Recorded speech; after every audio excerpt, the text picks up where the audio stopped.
Assalamualaikum warahmatullahi wabarakatuh. Hai teman-teman, di video kali ini kita akan membahas tentang soal bimbing konseling beserta pembahasannya. Mari kita belajar. Baiklah, kita masuk soal nomor 1, Bapak Ibu. Faiz adalah seorang siswa SMA kelas 12. Saat ini ia merasa bingung dengan pilihannya. Faiz ingin melanjutkan kuliah, namun ia juga ingin bekerja. Dalam memberikan bimbingan kepada Faiz, hal yang tidak dapat dilakukan adalah A. Membantu orang tua Faiz agar memahami pilihan masa depannya. B. Mengajak Faiz memahami tentang dirinya atau kelebihan dan kekurangan. C. Membantu mengeksplorasi tentang dunia kerja dan dunia pendidikan yang relevan. D. Mengeksplorasi pikiran, perasaan, dan harapan-harapan Faiz. E.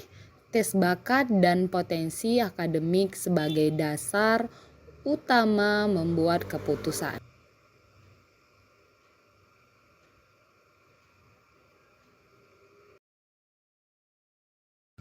Jawaban yang benar untuk soal nomor 1 ini Bapak Ibu, C. Membantu mengeksplorasi tentang dunia kerja dan dunia pendidikan yang relevan.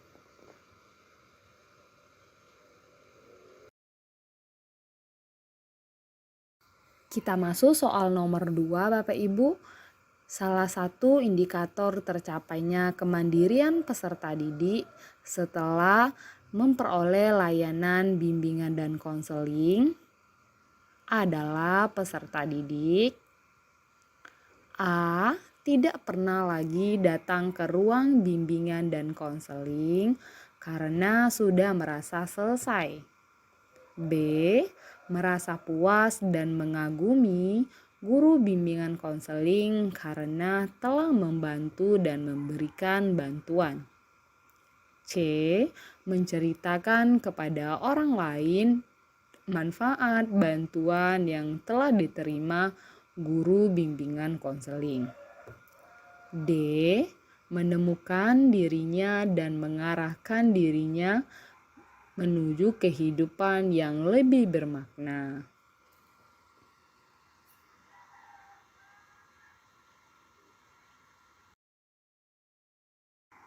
Jawaban yang benar untuk soal nomor 2 ini Bapak Ibu, D. Menemukan dirinya dan mengarahkan dirinya menuju kehidupan yang lebih bermakna.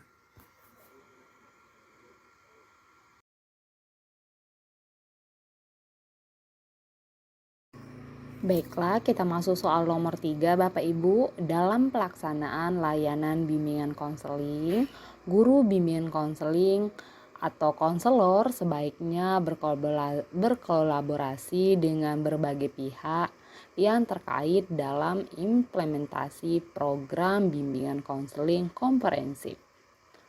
Wujud kolaborasi dengan guru mata pelajaran yang berkaitan dengan fungsi bimbingan konseling kuratif yaitu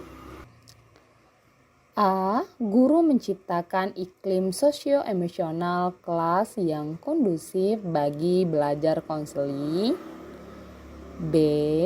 Guru memahami karakteristik peserta didik atau konseli yang unik dan beragam.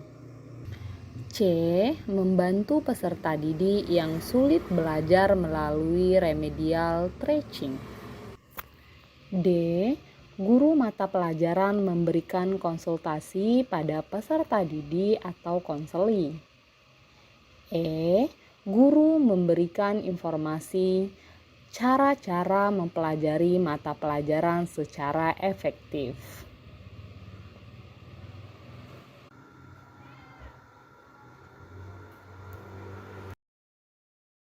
Baiklah Bapak Ibu, jawaban yang benar untuk soal nomor 3, C. Membantu peserta didik yang sulit belajar melalui remedial teaching.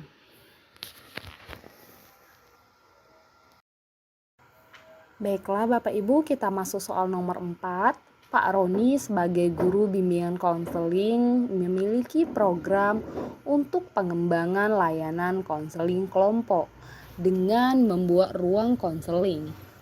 Pada waktu yang sama, upaya pengembangan kecakapan melalui konseling kelompok juga memerlukan anggaran. Adapun alokasi anggaran bimbingan dan konseling untuk tahun tersebut cukup untuk biaya pelatihan atau pembuatan ruang konseling saja. Berdasarkan keadaan tersebut, maka kebijakan Pak Roni yang tepat yaitu A. Fokus pengembangan kompetensi melalui pelatihan konseling kelompok. B.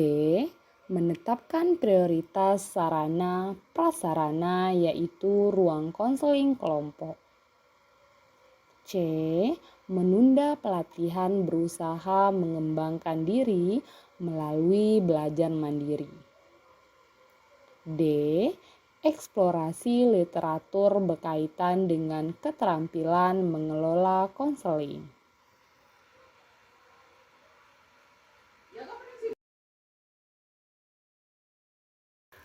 Jawabannya untuk soal nomor 4, A.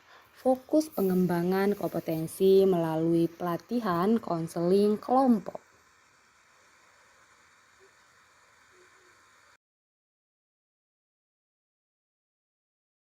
Soal nomor 5, seorang siswa kelas 11 SMA sebut saja Andi masih menyimpan rasa kecewa, jengkel, marah, dan dendam pada temannya yang bernama Randi sewaktu masih kelas 10. Sehingga Andi bersumpah tidak akan memaafkan Randi karena kesalahan yang telah diperbuatnya. Berdasarkan deskripsi tersebut, maka pendekatan konseling yang relevan adalah A. Terapi realita, B. Kognitif perilaku, C. Rasional emotif, D. Terapi gestal, E. Berfokus solusi. Jawaban yang benar kira-kira apa Bapak Ibu?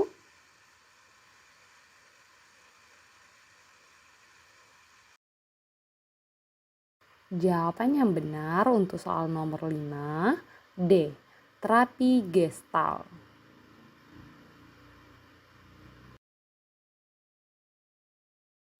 Soal nomor 6, cara mempertahankan trust atau saling percaya di antara anggota dan konselor dalam konseling kelompok yang tepat adalah dengan A. Membuat batasan mengenai masalah yang boleh dan tidak boleh dibicarakan.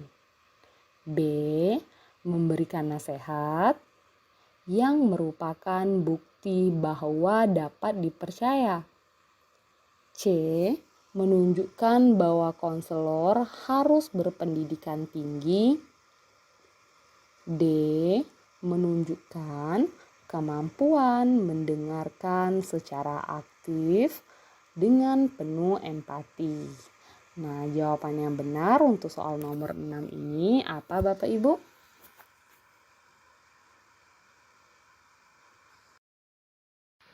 Jawaban yang benar D. Menunjukkan kemampuan mendengar secara aktif dengan penuh empati.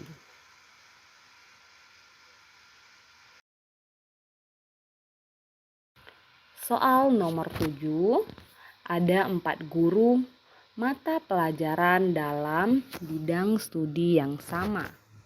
Memeriksa hasil pekerjaan tes seorang peserta didik. Keempat guru tersebut memberikan skor yang relatif sama. Berdasarkan data tersebut, maka salah satu kesimpulan yang dapat dibuat berkaitan dengan alat tes adalah A. Mampu mengukur potensi peserta didik. B. Tes untuk mengukur kemampuan guru. C. Memenuhi syarat objektivitas sebuah tes. D. Standar validitasnya relatif tinggi. E. Reliabilitas tes relatif tinggi.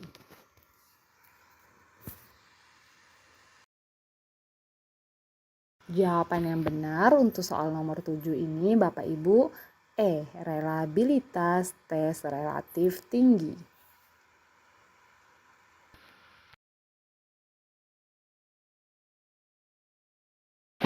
Kita masuk soal nomor 8 Bapak Ibu. Tindak lanjut dari hasil evaluasi tersebut adalah A. Melakukan pembinaan kepada para guru bidang studi dengan tujuan meningkatkan komitmen sebagai pendidik. B.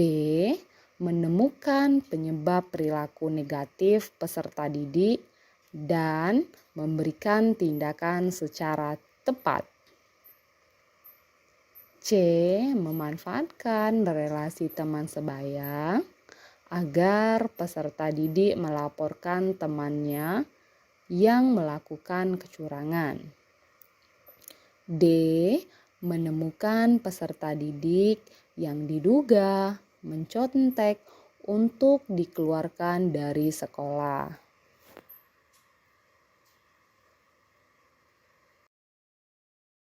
Jawaban yang benar untuk soal nomor 8 ini B. Menemukan penyebab perilaku negatif peserta didik dan memberikan tindakan secara tepat.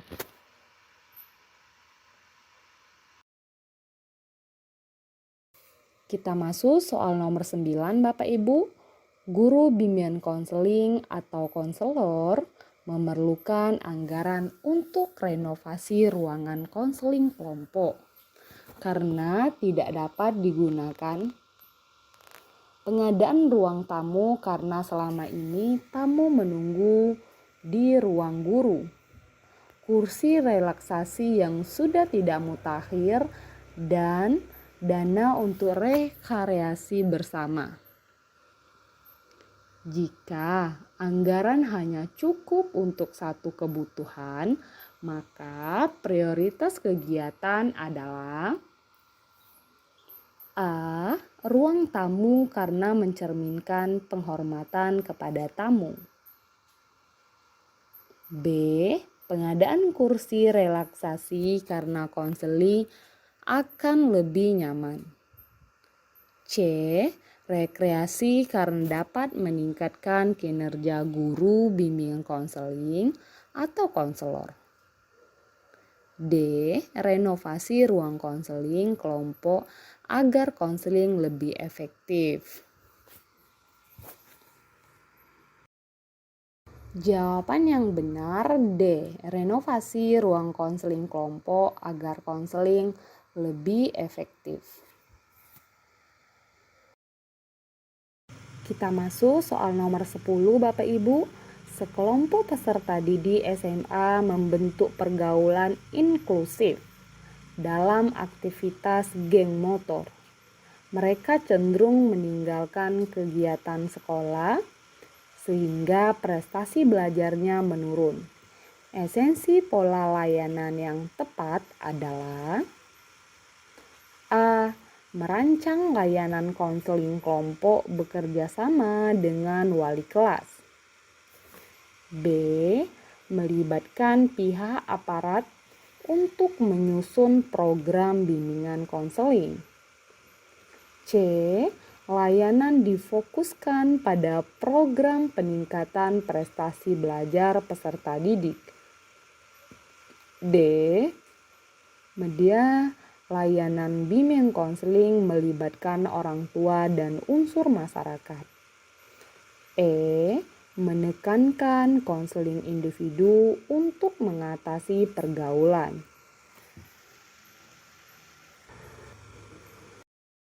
Jawaban yang benar untuk soal nomor 10 D. Media Layanan bimbingan konseling melibatkan orang tua dan unsur masyarakat. Kita masuk soal nomor 11. Wawancara asesmen kognitif perilaku adalah A. Penggunaan asumsi-asumsi pendekatan kognitif perilaku sebagai kerangka kerja dalam merancang wawancara asesmen. B. Penggunaan pendekatan kognitif perilaku dalam wawancara asesmen. C. Suatu model wawancara yang digunakan untuk mengubah kognisi dan perilaku klien. D. Suatu proses pengumpulan data. E. Suatu alat pengumpulan data wawancara.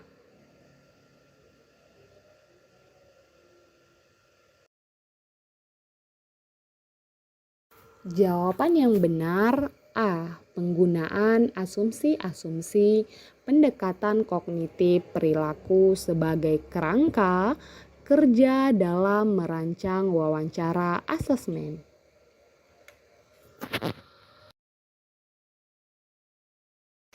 Soal nomor 12. Secara umum strategi konseling memiliki komponen-komponen, yaitu A. Rasional memberi contoh pembentukan tujuan pekerjaan rumah. B. Rasional memberi contoh latihan pekerjaan rumah. C. Rasional pembahasan masalah latihan pekerjaan rumah. D.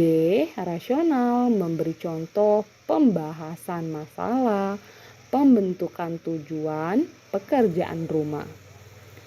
E. Rasional pembahasan masalah pembentukan tujuan pekerjaan rumah.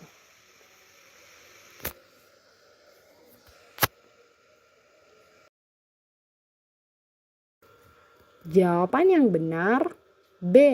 Rasional memberi contoh latihan pekerjaan rumah.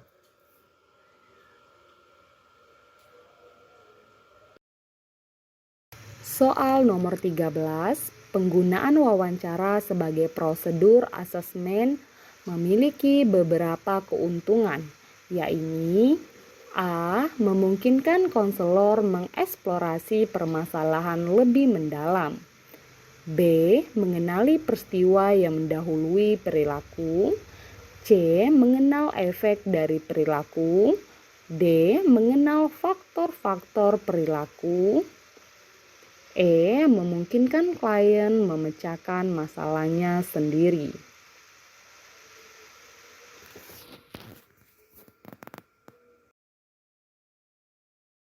Jawaban yang benar A. Memungkinkan konselor mengeksplorasi permasalahan lebih mendalam.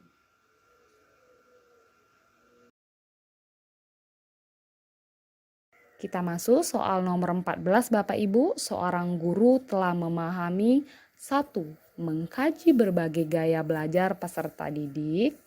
2. Mengidentifikasi gaya belajar peserta didik. Dan 3. Berlatih mengidentifikasi gejala-gejala kesulitan belajar termasuk pemahaman dalam bidang A. Sosial budaya. B. Karakteristik peserta didik. C. Gaya belajar. D. Penguasaan teori. E. Satuan pendidikan.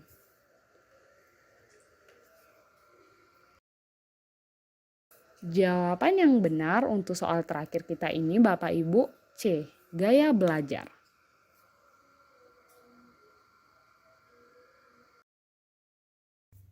Baiklah Bapak Ibu, kita sudah hampir di penghujung video. Terima kasih sudah menonton. Jangan lupa subscribe and follow Ozrama Fitri biar saya semakin semangat untuk membuat videonya. Bye-bye. Assalamualaikum.